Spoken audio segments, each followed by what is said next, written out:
Today, we're going to break down one of the most brilliant and absolutely brutal military deceptions in all of history, the Battle of the Kalka River. And trust me, this wasn't just another battle. It was a perfectly set trap, a masterclass in ambush on a continental scale. And it all ends with this. For the captured princes of the Rus, their final moments weren't spent facing a sword or an arrow. No, they were crushed to death under a giant wooden platform, while their conquerors casually held a victory feast right on top of them. It's a bizarre, terrifying, and, as you'll see, a very deliberate way to die. So that's the big question, right? How on earth does a massive army full of some of the toughest knights and princes in Europe not only get defeated but end up being ritually executed in such a strange fashion? Well, to figure that out, we actually have to start right there, at the very end. Okay, so let's dive into that gruesome finale, because that victory feast, it wasn't just a party. It was a weapon in itself, a psychological statement of absolute terrifying dominance. So you've got Mstislav of Kiev and his men, right? They actually held out in a fortified camp for 3 whole days after the main battle was totally lost. They only surrendered because the Mongols promised them they'd be safe. But here's the thing. The Mongols had a very specific tradition for executing royalty. It had to be done without shedding any blood, so they laid the princes down, built a heavy wooden floor over them, and held their face right on top until the men below suffocated. And in a strange, twisted way, the Mongols considered this an honorable death for a king. So who were these architects of destruction? To the Rus, it must have seemed like they just appeared out of nowhere. But in reality, these warriors were at the very end of one of the most incredible military expeditions ever undertaken. Meet Jebe and Subutai. These guys weren't just any generals. They were 2 of Genghis Khan's absolute best, his most brilliant commanders, often called his dogs of war. And their army, about 20,000 elite horsemen, wasn't there to conquer Europe. Not yet. They were on a multi-year, deep reconnaissance mission, basically a giant raid to gather intelligence and map the unknown lands to the west. And just look at the sheer scale of their journey here. It's just mind-boggling. They started in the heart of the Mongol Empire after shattering the Khwarezmian kingdom, swept through Persia, literally punched their way through the massive Caucasus Mountains, and then spilled out onto the steppes of what we now know as Ukraine and southern Russia. We're talking a raid of over 5,500 miles. It's just incredible. Their path was just methodical and utterly devastating. After wrecking the Khwarezmian Empire, they sacked major cities all across Persia. Then, when they faced a powerful Georgian army, they used a tactic that's going to sound very familiar soon, the old Feigned Retreat. They lured the Georgians into a trap and completely annihilated them. And finally, they endured a brutal winter crossing of the Caucasus, losing men and equipment to the cold, all just to get to the western steppes. Now, how they handled the first army they met north of the Caucasus, it was a masterclass in psychological warfare. They were met by a big force of local tribes, including the powerful Cumans. But instead of fighting, the Mongols sent a message to the Cumans, reminding them of their shared heritage and promising them a ton of loot. The Cumans actually bought it. They ditched their allies, who the Mongols then easily wiped out. And what do you think happened next? Yup, the Mongols immediately turned on the Cumans and crushed them too. And that act of betrayal, that's what directly leads us to the Kalka River. Because now the fleeing Cumans desperately needed new allies, and they knew exactly who to ask for help. The Cuman Khan, a guy named Khotan, fled to the court of his son-in-law, a Rus prince named Mstislav the Bold, and he gave him this stark warning. Now you have to understand, for decades, the Rus and the Cumans had been bitter rivals, constantly at war. But this new threat was something else. An unknown scourge. And Khotan's plea, it actually worked. An alliance of rivals was born.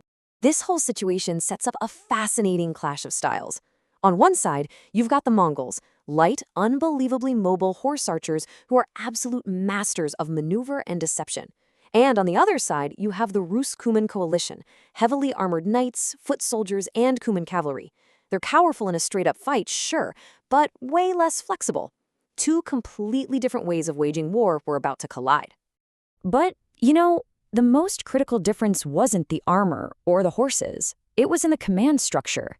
The Mongols had a single, unified command under Jebe and Subutai. An order was given, it was obeyed instantly. The Rus coalition, though, It was just a collection of proud rival princes. The historical records are crystal clear on this. With no single leader, every prince could pretty much act as they pleased. And that, right there, was their fatal flaw. And it's a flaw that the Mongols were about to exploit with absolute devastating precision. The stage was now set for the trap. So the Mongols dangled the perfect piece of bait. They left a small rear guard, only about 1,000 men, way behind their main force. The aggressive Mstislav the Bold, remember him? He didn't even coordinate with the other princes. He just crossed the deeper river and attacked. His forces totally overwhelmed the small Mongol group. It felt like a huge, glorious victory. And to the now overconfident Rus, it seemed to prove these mysterious new invaders could be beaten. That victory was the trigger for the trap. For 9 straight days, the Mongols just ran. This was their signature move, the Feigned Retreat. The Rus army, feeling confident and eager for more glory, gave chase. But over 9 days of hard riding, their neat, organized columns just fell apart. The faster horsemen left the infantry behind, units got separated, and the entire army became exhausted and strung out over miles and miles of open steppe. And on the 9th day, at a place the Mongols had chosen, the Kalka River, they simply stopped, turned around, and formed up for battle. The trap was sprung. The collapse was immediate, and it was total. The Cuman cavalry, who were at the front, hit the Mongol line first and were just instantly broken. As they turned to flee, they crashed straight back into their own allies, the charging Rus, causing absolute chaos. The Mongol heavy cavalry charged right into those gaps, shattering the disorganized lines. To make matters worse, the army of Chernigov, which was still marching to the battle, ran head-on into their own fleeing comrades. And then the Mongol wings just swept around the sides, completely encircling the broken army and beginning the slaughter. The battle was over almost before it even really began. For the Rus, it was a catastrophe on a scale they had never, ever seen before. What a terrible first impression of the Mongol war machine. Now, getting exact troop numbers from this period is always tricky. Some of the old sources claim the Rus army was massive, like 80,000 men. Modern historians think it was probably smaller, maybe closer to 30,000. But here's the bottom line. Either way, the Mongols, with their 20,000 or so troops, faced a really formidable force and achieved a victory so complete it was basically an annihilation. Some of those high-end estimates put the total number of Rus and Cuman soldiers dead, wounded, or captured as high as 75,000. Now, that's probably an exaggeration, but the number itself tells you how the defeat felt at the time, like an entire generation of their best warriors had just been erased. But maybe the most chilling and believable number comes from one of the old chronicles. It doesn't give some huge round number of casualties. It simply states that for every 10 soldiers who marched out to fight the Mongols, only 1 ever made it back home. And then, after this unbelievable, crushing victory, the Mongols, they just left. They turned around and disappeared. Because remember, they weren't there to conquer anything, not yet. They had done exactly what they came to do. They now knew the political divisions of the Rus, they understood their military tactics, and most importantly, they had exposed their fatal weakness, the disunity of their princes. They vanished back into the great eastern steppes, leaving the Rus principalities terrified, weakened, and totally confused. But the intelligence that Subutai gathered was not forgotten. 14 years later, he would return. And this time, it wouldn't be with a raiding party. It would be with a massive invasion force of over 120,000 men. This time, he would be back to finish the job. Kalka River wasn't the end. It was just the beginning.